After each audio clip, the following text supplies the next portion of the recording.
esta oportunidad vamos a presentar la entrevista que se le ha desarrollado a la señorita psicóloga Fabiola Mondragón, quien ya tiene 3 años de experiencia dentro de la psicología clínica.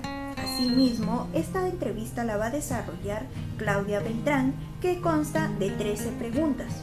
Entonces, esta se le está realizando con el fin de conocer un poco más sobre la función, el rol y ciertas técnicas que la señorita utiliza dentro de las diferentes sesiones que pueda desarrollar.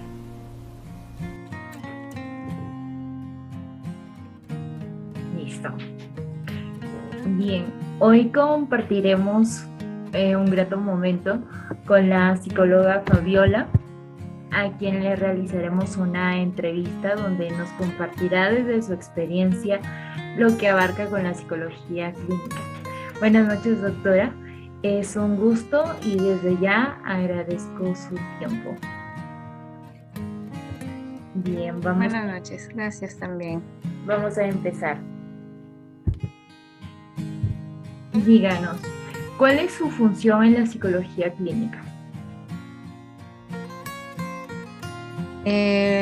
Lo básico de un psicólogo clínico es el diagnóstico, el tratamiento, la prevención y la recuperación de la salud mental de las personas, mejorar la calidad de vida de cada ser humano.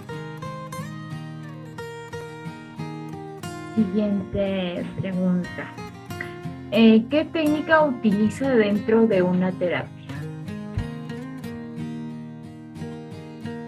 Dentro de las terapias, generalmente usamos lo que son las terapias de relajación, las terapias de meditación, de respiración, dependiendo de cómo es el estado en el que llega el paciente, ¿no?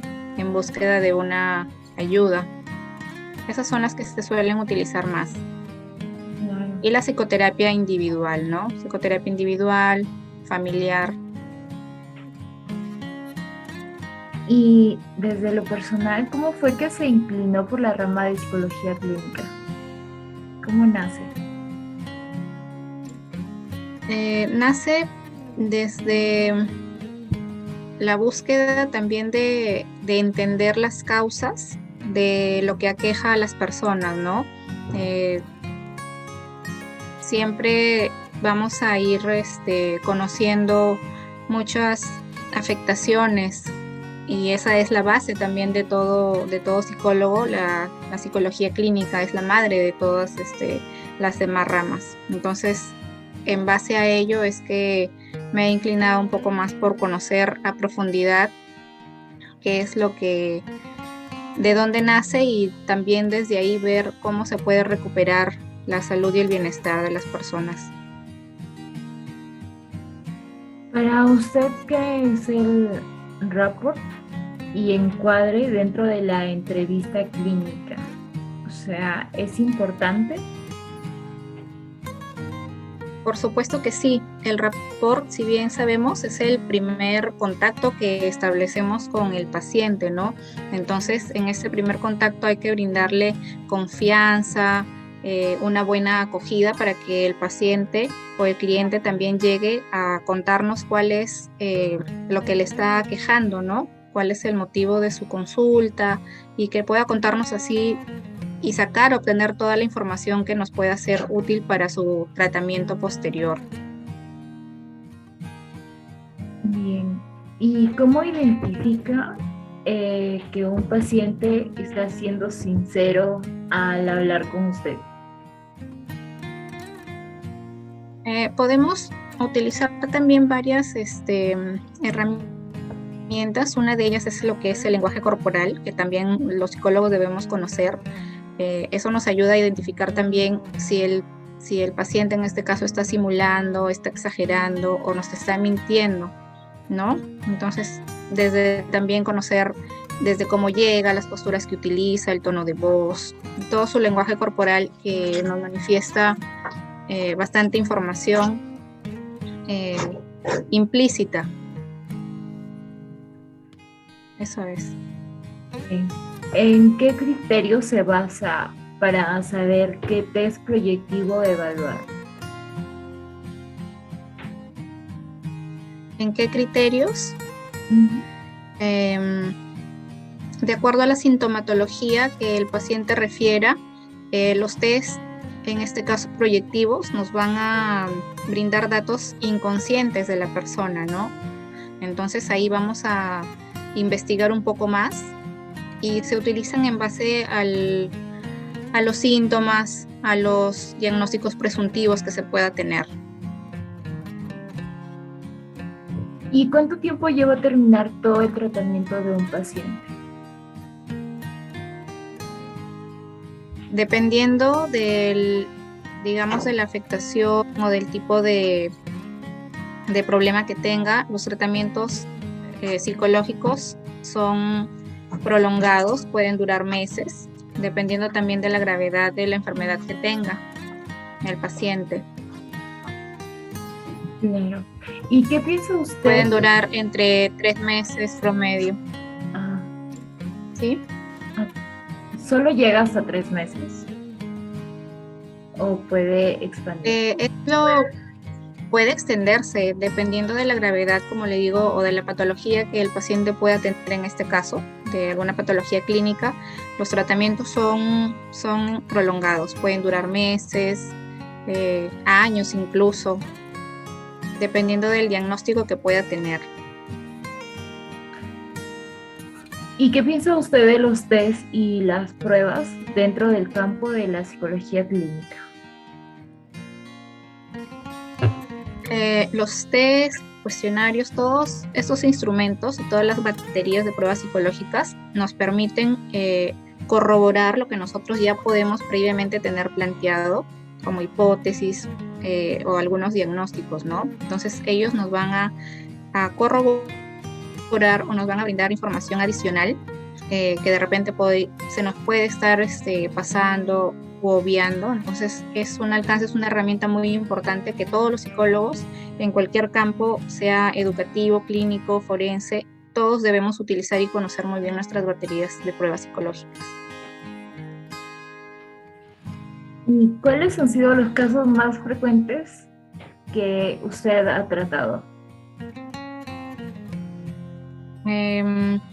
Mi experiencia trabajando en un centro de salud mental comunitario en Piura, generalmente los casos más frecuentes que se han presentado son trastornos depresivos, trastornos de ansiedad y problemas también relacionados a la violencia, ¿no? Entonces, o problemas también con enfermedades mentales como la esquizofrenia y algunos también con el alcoholismo. Entonces son los más complicados, porque el alcoholismo sabemos que también es una enfermedad. Entonces son los más complicados y los más comunes también a la vez que se ven actualmente, ¿no? Y posterior a las consecuencias que nos está trayendo esta pandemia, pues han aumentado significativamente los casos de depresión y de ansiedad. Es verdad eso, ¿no?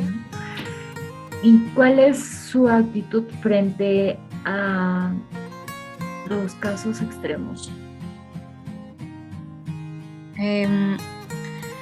Dentro del tratamiento de las enfermedades mentales y trastornos que podamos observar, si bien el psicólogo podemos también asociar que para una recuperación óptima y eficiente, ¿no? El rol de psicólogo es muy importante, ya que nos va a permitir promocionar la salud mental, nos va a permitir también recuperar esta salud y también a través de un equipo multidisciplinario, como también para que los tratamientos lleguen, en algunos casos, dependiendo de la enfermedad que se tenga, el acompañamiento también de un médico psiquiatra ayuda en la recuperación más rápida de los pacientes. Entonces, el psicólogo y el psiquiatra van de la mano porque ellos son los principales autores de la recuperación de la salud mental, ¿no? O sea, los dos roles son muy importantes en lo que es la salud. ¿Y piensa usted que el rol del psicólogo clínico es curar a un ser enfermo? más que curar es acompañarlo y orientarlo en que la búsqueda que él mismo tiene que hacer de su salud y de su recuperación tiene que ver también con el comportamiento, con la forma de sus pensamientos, ¿no? En la forma en cómo él está dirigiendo su vida, en qué cuidados propios está teniendo. Entonces, el psicólogo, más que curar, es una guía en búsqueda de esta salud y de este bienestar propio de las personas. Desde su experiencia, ¿cuál ha sido el caso más fuerte que ha vivido en el ámbito clínico? El caso más fuerte, que sí ha sido difícil, es el tema, por ejemplo, que no se les está prestando mucha atención y no se le brinda tanta la ayuda oportuna en el caso de las personas que tienen algún trastorno, por ejemplo, como es en el caso de la esquizofrenia, ¿no? Que es una enfermedad bastante difícil, bastante compleja, y eso es lo que es más complicado. Okay. ¿Qué le Entonces ahí se requiere bastante apoyo. Exacto. ¿Y qué le recomienda a usted a un estudiante de psicología que desea especializarse en el área clínica? Mi recomendación para aquellos estudiantes es de que siempre leer, estar actualizados con todos los estudios que se vienen realizando, con todos los nuevos hallazgos clínicos, ¿no? En este campo. Y también la recomendación es, como seres humanos, estar pendientes en tanto a la realidad, ¿no? Tener ese acercamiento con las personas, ese lado humano, porque finalmente el psicólogo es otro ser humano que acompaña a las personas, ¿no? A las personas que tienen alguna dolencia emocional o algún sufrimiento o alguna enfermedad. Entonces es más que todo eso, ¿no? El ser empáticos, el buscar siempre estar a la vanguardia, estar actualizados, tanto teóricamente como en la práctica, como en el entrenamiento clínico también. Muy bien, doctora. Eso ha sido toda la entrevista. Nuevamente agradezco su tiempo y gracias. Ok, gracias a ti también por la invitación.